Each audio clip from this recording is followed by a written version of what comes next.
حضرت اسماء رضی اللہ عنہا فرماتی ہیں کہ جس زمانے میں حضور صلی اللہ علیہ وآلہ وسلم کا قریش سے معاہدہ ہو رہا تھا، اس وقت میری کافرہ والدہ مکہ مکرمہ سے مدینہ طیبہ آئیں۔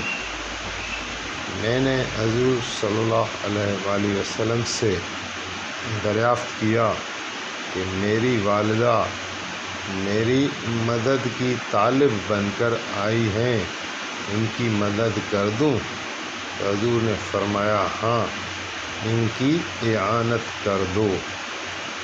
فائدے میں حضرت شیخ لکھتے ہیں کہ ابتدا زمانے میں کفار کی طرف سے مسلمانوں پر جس قدر مظالم ہوئے وہ بیان سے باہر ہیں، تواریخ کی کتب ان سے پر ہیں، یعنی بھری پڑی ہوئی ہیں، حتیٰ کہ مسلمانوں کو مجبور ہو کر مکے سے ہجرت کرنی پڑی۔ مدینہ منورہ پہنچنے کے بعد بھی مشرکین کی طرف سے ہر طریقے سے لڑائی اور ایذا رسانی کا سلسلہ رہا۔ حضور اقدس صحابہ کی ایک جماعت کے ساتھ محض عمرے کرنے کی نیت سے مکۃ المکرمہ تشریف لائے تو کافروں نے مکے میں داخلہ بھی نہ ہونے دیا، باہر ہی سے واپس ہونا پڑا۔ لیکن اس وقت آپس میں ایک معاہدہ چند سال کے لیے ہو گیا تھا، جس میں چند سال کے لیے کچھ شرائط آپس میں لڑائی نہ ہونے کا، کچھ شرائط پر آپس میں لڑائی نہ ہونے کا فیصلہ ہوا تھا۔ مشہور قصہ ہے۔ اس معاہدے کی طرف حضرت اسماء رضی اللہ عنہا نے اس حدیث میں ارشاد فرمایا کہ جس زمانے میں قریش سے معاہدہ ہو رہا تھا، اس معاہدے کے زمانے میں حضرت ابو بکر رضی اللہ عنہ کی ایک بیوی جو حضرت اسماء کی والدہ تھیں اور مسلمان نہ ہوئی تھی، اپنی بیٹی حضرت اسماء رضی اللہ عنہا کے پاس کچھ مدد کی خواہش لے کر گئیں۔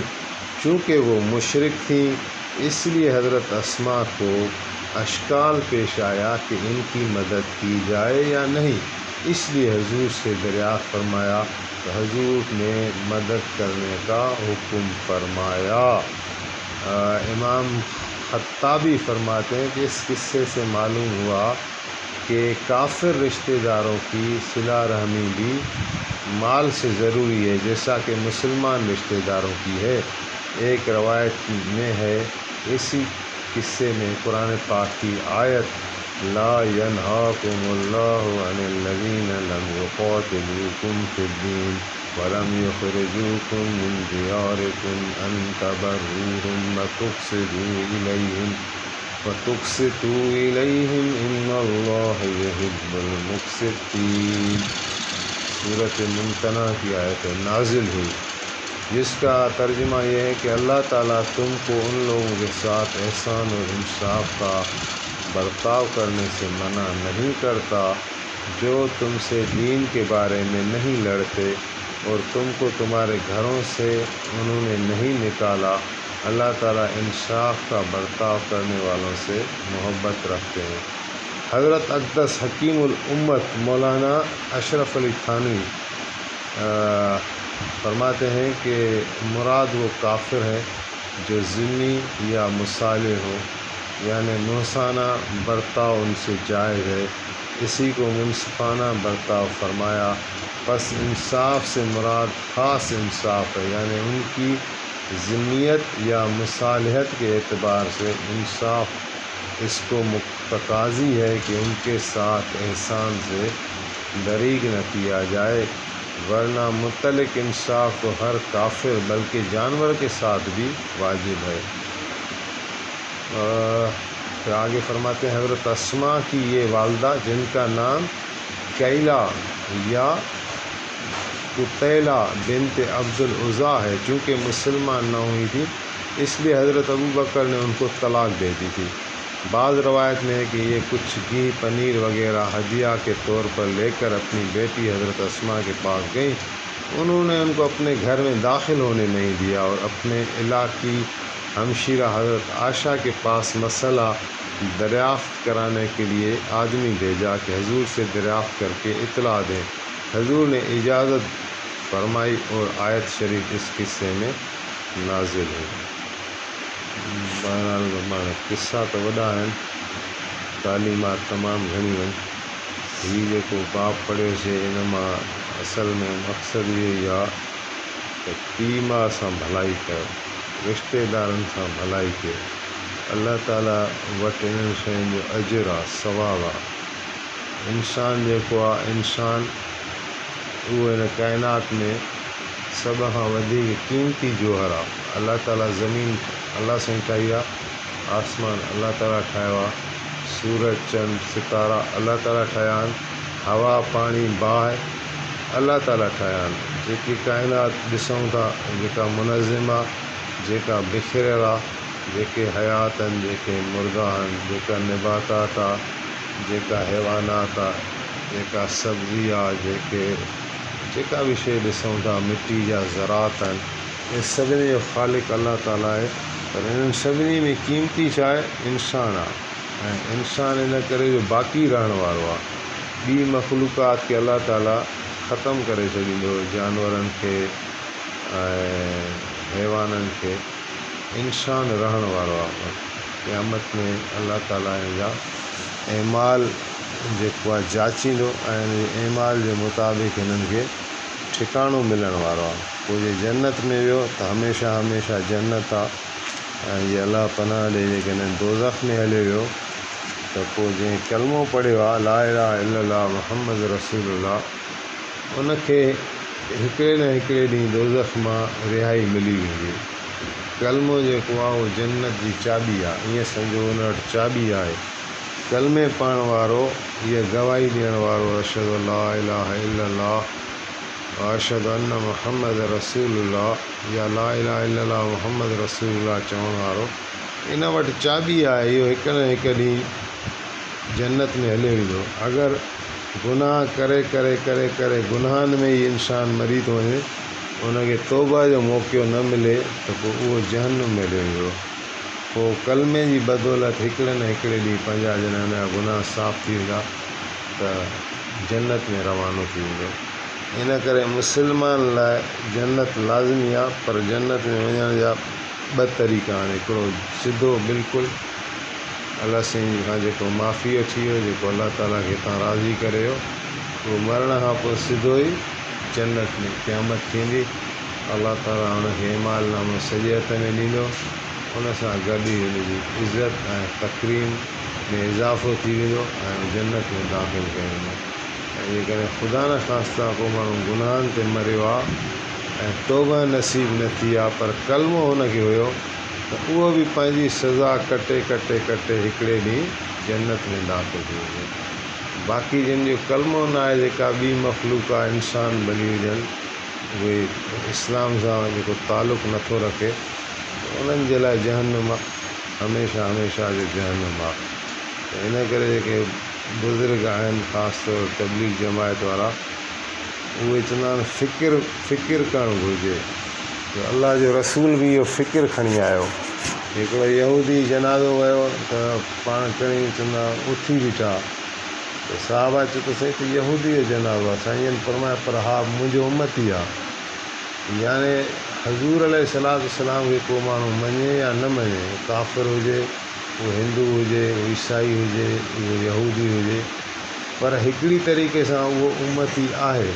इन करे जो रसूलुल्लाह सॼे इंसाननि ॾे रसूल बणिजी आहे। अल्लाह ताला फरमाए कुल या अय्युह रसूल कुल या अय्युह नास इन्नी रसूलुल्लाह इलैकुम जमीआ।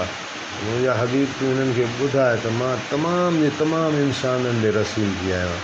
हज़ूर त सभिनी जा नबी आहिनि, रसूल आहिनि। पोइ हाणे जेको नथो मञे त उन्हनि जे लाइ कंहिंखे फ़िकिर करणी आहे? उन्हनि जी फ़िकिर अल्लाह जे रसूल खे फ़िकिर हूंदी त हर माण्हू मुस्लमान थी वञे। जॾहिं नबी अलैहिस्सलाम आया ओड़े वक़्तु ॿिया मुस्लमान न हुआ न। साईं जन ज़ाहिर आहे काफ़िरनि ते ई महिनत कई, मुशरिकनि ते महिनत कई, यहूदियुनि ईसाइनि ते महिनत कई त इस्लाम में दाख़िल थींदा विया। त अॼु बि जेके माण्हू इस्लाम खां ॿाहिरि आहिनि त उहो उनजो हज़ूर अलैहिस्सलाम जन त पाण मौजूदु न आहिनि, पर साईं जन इहो कमु पंहिंजी उम्मत खे ॾेई आहे। क़ुर पाक में बि सूरह यूसुफ में अलाह ताला फरमायो त इहो कमु जेको आहे हज़ूर जे जेको बि ताबेदारी करे थो उनजे मथां इहो कमु वाजिबु आहे त नबी अलैहिस्सलाम जो पैगाम ॿियनि ताईं बि पहुचाए। नथो पहुचाए त उहे जेके माण्हू रोज़ाना तव्हां अंदाज़ो हणो केतिरा माण्हू मरंदा हूंदा। कंहिं चयो त रुॻो हिकिड़े मिंट में with each passing of 1 minute त उन में जेको आहे सो 10 माण्हू मरनि था एवरेजली। इहा बि पुराणी तहक़ीक़ी। हर मिंट में दुनिया में अगरि 10 माण्हू एवरेजली मरनि था त 10 मिंटनि में 100 माण्हू था मरनि माना, ऐं अहिड़े तरीक़े सां 100 मिंटनि में 1000 था मरनि। त अगरि 1.5 कलाक में 1000 माण्हू था मरनि त 24 कलाकनि में घणा मरंदा हूंदा? त इहे तक़रीबन 40-50 हज़ार माण्हू रोज़ था मरनि। ऐं जेकॾहिं कलमो सां नथा वञनि त इहे बराह रास्त दोज़ख में हलिया वेंदा। ऐं उतां पोइ उन्हनि खे छुटकारो नसीबु न आहे। छुटकारे जी चाबी छा आहे? जन्नत जी चाबी छा आहे? ला इलाहा इल्लल्लाह मुहम्मद रसूलुल्लाह। इहा जंहिंखे न आहे त इहो त हमेशह दोज़ख में हलियो। त केॾो इंसान जो नुक़सानु थी थो वञे। हिते त दुनिया वारा हिक ॿिए जी फ़िकिर कनि था त बोर्ड अची वई आहे, साईं हे थी वियो आहे, हीअ ट्रेजिडी अची वई आहे, ज़िलज़िलो अची वियो आहे, बाबा हिननि ॾे मदद मोकिलियो, इमदाद मोकिलियो, हिननि ॾे अनाज मोकिलियो, हीअ माण्हू नुक़सान में अची विया आहिनि। पर हुन दाइमी नुक़सान ॾे को सोचे नथो, सम्झे नथो। इन करे नथो सोचे जो आख़िरत अॼु असांजे नज़रुनि जे अॻियां न आहे। हर को बसि पंहिंजे ख़्याल में आहे, हिन ई दुनिया जी ज़िंदगी में मस्तु आहे, हिन दुनिया खे सभु कुझु सम्झी वेठो आहे ऐं आख़िरत जो तवजो न आहे। इन आख़िरत जी तवजो ॾियण लाइ त 1.25 लख नबी आया। हज़रत आदम अलैहिस्सलाम खां वठी नबी अलैहिस्सलाम ताईं सभिनी नबियुनि पंहिंजो असांखे ॿुधायो। हुन खां पोइ अल्लाह जा नेकबाना आया, इमाम साहिबान आया, ऐं हिन वक़्त ताईं बि जेके आहे सो बुज़ुर्गान दीन कोशिश में लॻा पिया आहिनि असांजी ज़िंदगी में अल्लाह ताला जा अहकाम ज़िंदा हुजनि। मां फ़र्दु आहियां, मां अकेलो माण्हू आहियां, मां पंहिंजी फ़िकिर कयां त मुंहिंजे अंदरि अल्लाह जा अहकाम सभु जारी हुजनि, नाफ़रमानी का बि न हुजे। ऐं मां पंहिंजे घर जी बि फ़िकिर कयां त मुंहिंजा घर वारनि जी ज़िंदगी में बि अल्लाह जा अहकाम सभु जारी हुजनि। का बि अहिड़ी शइ असां में न बचे जेका अल्लाह जी नाफ़रमानी में ईंदी हुजे। इहा कोशिशि कयूं। ऐं मुआशिरे लाइ बि फ़र्दनि सां ख़ानदान ठहंदो आहे, ख़ानदाननि सां मुआशिरो ठहंदो आहे, मुआशिरनि सां शहर ऐं सूबा ऐं मुल्क ठहंदा, मुल्कनि सां दुनिया ठहंदी आहे। त हिकिड़े माण्हू खां कहाणी हलंदी इंशाअल्लाह सॼी दुनिया में पखिड़िजी वेंदी। त उन में असां पंहिंजो हिसो विझूं। ख़ासि तौर तबलीग जमायत वारा इहे फ़िकिर वठी हलनि था। हाणे पंहिंजो अॼु बि बुज़ुर्ग चए पियो त 8-9 तारीख़ जेको आहे इहो आचर ईंदो, हुन में सेरोज़ा में वञनि था। त मां बि पंहिंजो नालो लिखारायो आहे, तव्हां बि लिखारायो। दीन जी फ़िकिर त कयो न बाबा, निमाज़ खे त ज़िंदा कयो न घर में घटि में घटि। को माण्हू बेनिमाज़ी न हुजे। कोशिशि कंदो दुआ कयो।